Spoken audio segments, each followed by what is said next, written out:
परीक्षित हस्तिनापुर में, हस्तिनापुर पता है कहाँ है? किस किस को पता है कि हस्तिनापुर कहाँ है?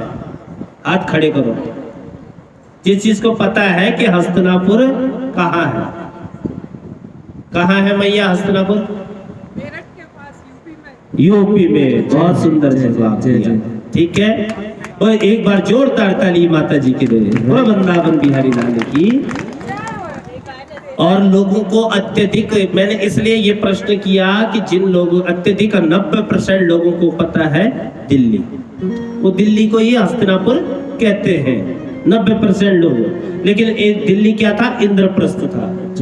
और हस्तिनापुर जो था वो पांडवों की राजधानी मूल रूप से पहले वही थी, पूरी भारत की ही राजधानी वो थी।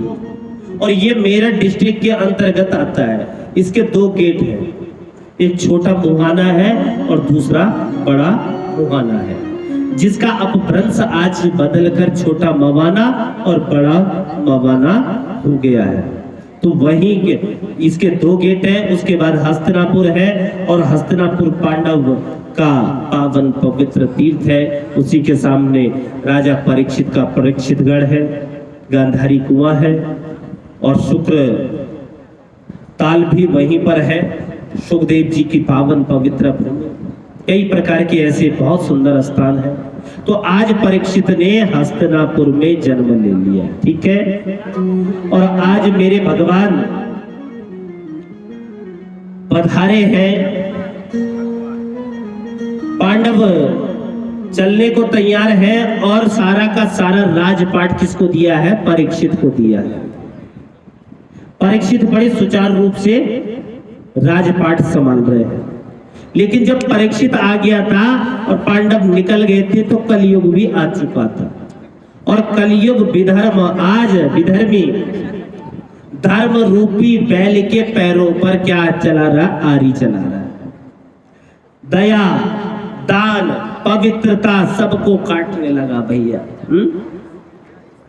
एकाएक तो इतने में राजा परीक्षित आ गया, और कलयुग पर जैसे कलयुग को मारने के लिए उतारू हुआ, तो कलयुग ने हाथ जोड़े कि प्रभु क्या हम आपके राज्य में नहीं रह सकते? हमें भी तो कहा 4 जगह उस समय राजा परीक्षित ने दी, वो चारों जगहें गंदी गंदी।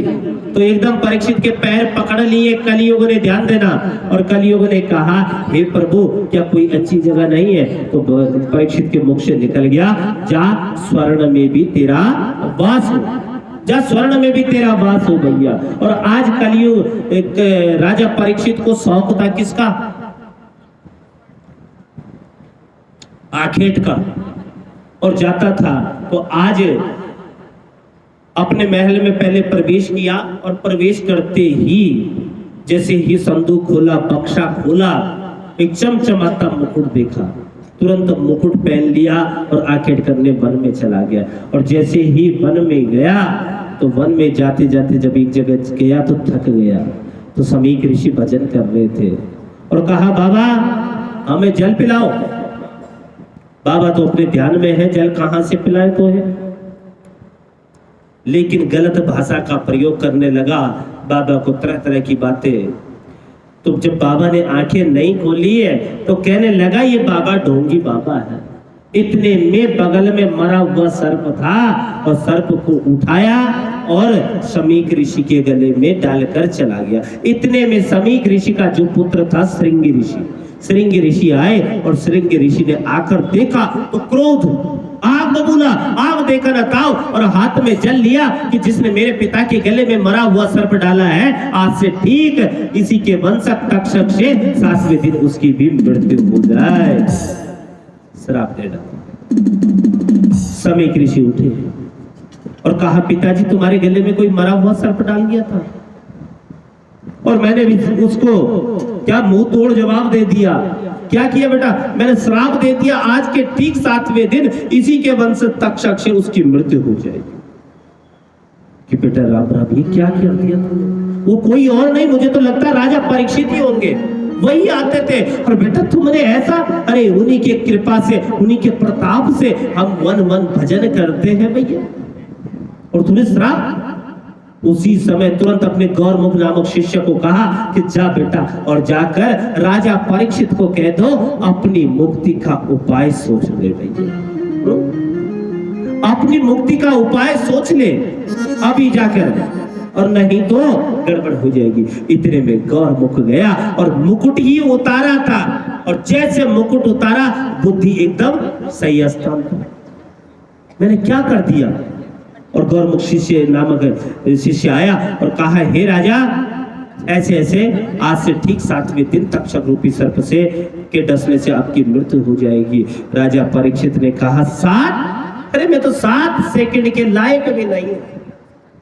ये तो संत की इतनी बड़ी कृपा कि 7 दिन का मुझे समय मिल गया। तो स्वर्ण में विष्णु सहस्त्र नाम में वर्णन आता है धातु नाम अस्मिन कांचनम, कि धातुओं में मैं सोना हूं, और यहां कह रहे सोना में कली कैसे?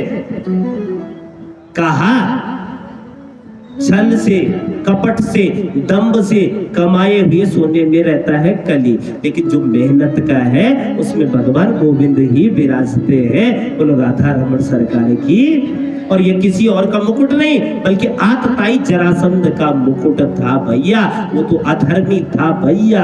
और यहाँ आज कलियुग सवार हुआ और बुद्धि को विकृत बनाया, और क्या किया? ऋषि के गले में मरा हुआ सर्प कर डाल दिया, ऋषि का अपमान कर दिया, और आज से ठीक 7वें दिन तक्षक की मृत्यु। अब देखो ये 7 दिन भागवत जी के लिए क्यों है कि देखो 7 दिन व्यक्ति को आने के मिले हैं और 7 दिन जाने के मिले हैं। 8वां दिन परमात्मा की लिस्ट में भी नहीं है, इसलिए 7 दिन। इसलिए भागवत जीना नहीं, भागवत मरना सिखाती है, भागवत मरना सिखाती है। बोलो वृंदावन बिहारी लाल की।